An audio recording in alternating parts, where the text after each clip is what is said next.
and it's gone. Now, what happens after that person, whether he end up in heaven or he end up in hell, no, I don't know that it ends there.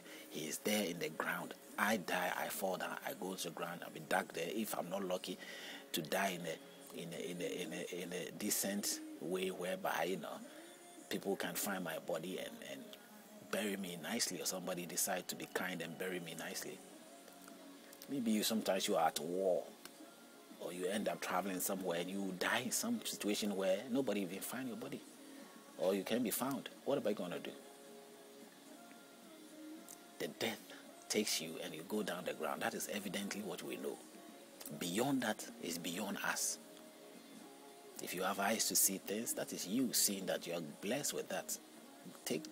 Have that, hold on to that and go on to wherever you go. But if you have eyes and you can't even prove that there's life after the death that I've just pointed you to, then you have to shut up. You just have to shut up or keep it to yourself. What's the point? What can you say? You can't prove it. You are seeing things, you can't prove it. We all see things, but we only prove the things that we can see, we can prove. So you want to know where heaven is or hell is? I don't know. I know the end of a man is down there on the grave.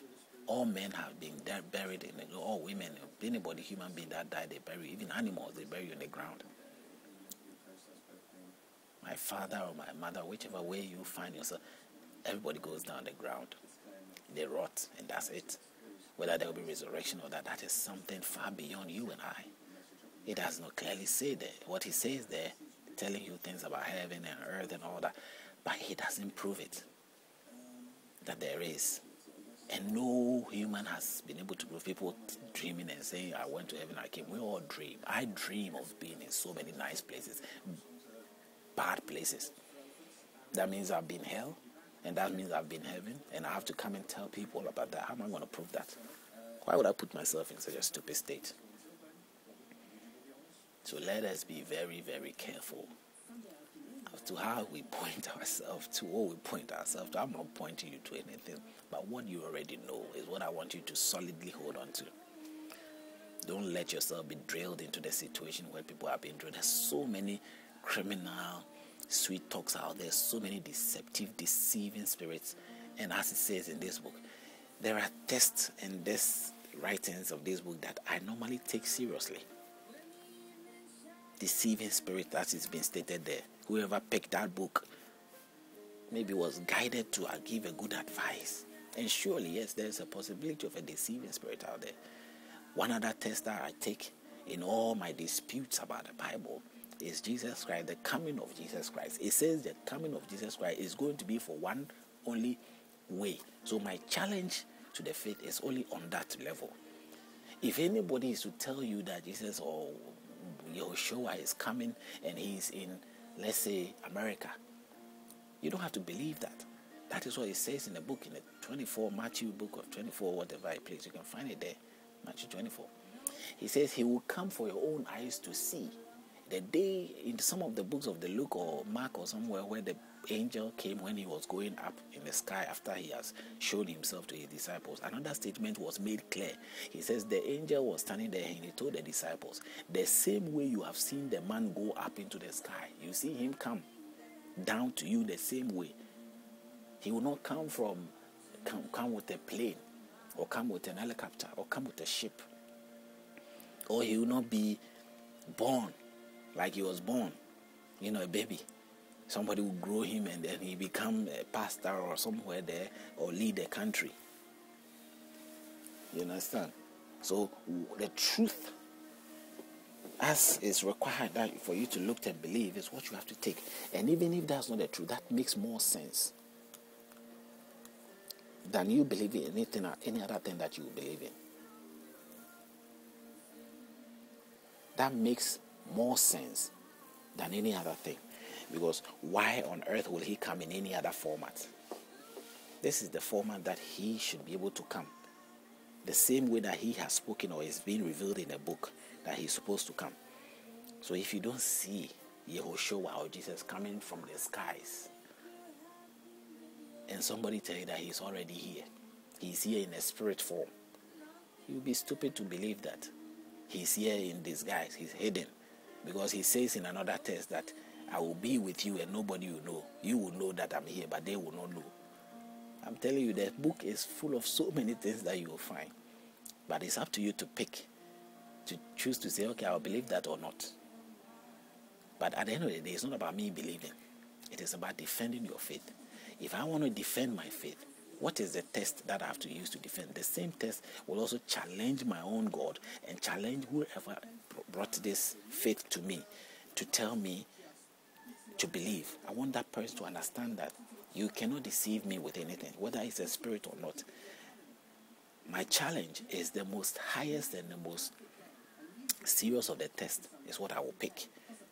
And I put it not before anybody, but anyone who make the claim, and myself and my own God. If there's a deceiving spirit inside me, troubling me every day, making life difficult for me, impossible to move on. This is the question I ask that spirit. So that if the spirit is inspiring me in any format, any way, I don't fall into that line. I want to go there. I want to fall into the trap of the spirit. Because all I have to ask is that is my prayer, that is my conviction, that is my look. I say, okay, but why are you inside me? You are supposed to come from the sky for everybody to see you. No, you are not coming through the secret door anymore. There's no secret door. There's no privacy for you to show yourself inside me and try to help me. No.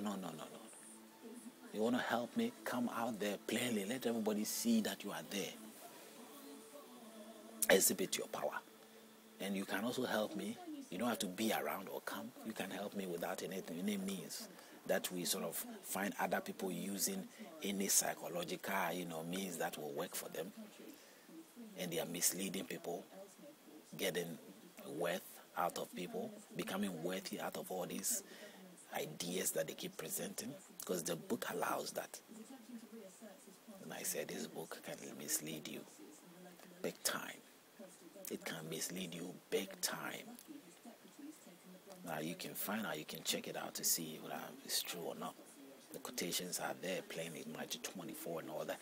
It tells you plainly all these things. There are other tests that will be proven, will be shown to you. But all those tests that they show you, there is a loophole that if you take it, it can be used by any force to sort of deceive you. But the ones that cannot be used to deceive you is what I'm taking from you. The man should come from the sky. If somebody is so powerful, then coming from the sky is not a problem, because actually that is how he went. The text tells us that is how he went. If he rose and entered the sky and he disappeared, why should he come from another end? He has to come from the same way he went. That's the same way he should come. So it makes sense. It's logic to accept him coming that way rather than accept that he will come like a spirit and be somewhere else. So if there's another test telling you that he will come like a spirit, you have to forget about that test. You don't have to be deceived by any other test. And so everything in honesty and sincerity, if you approach it in that way, it goes for you. You benefit for that. I have my dispute about so many things. So the entire book may not be so. But the test tells me that there will be deceiving spirits. Practically, I'm relating things and I'm seeing that can be true. That there are deceiving spirits. And surely I've got that experience. And the experience I went through ever since that time, what has been the improvement? What has been the great improvement or the power behind it? Rather, I see that there are obstacles. That even somebody, that a fellow person or a fellow human being can treat you in a bad manner and get away with it. Something which is not wisely done and still get away with it. There are obstacles. My will is not being executed, or somehow I say my will is not taking its form. I'm not seeing myself putting my will in practice or seeing my will materializing. The things that I will for, I don't get it. So what really is my strong basis for me to make claim of any spiritual thing? If I claim it, I'm just saying it, that it happened, an experience, and that's all there is to it. So you have to find yours too, and solid ways to defend yourself in every way.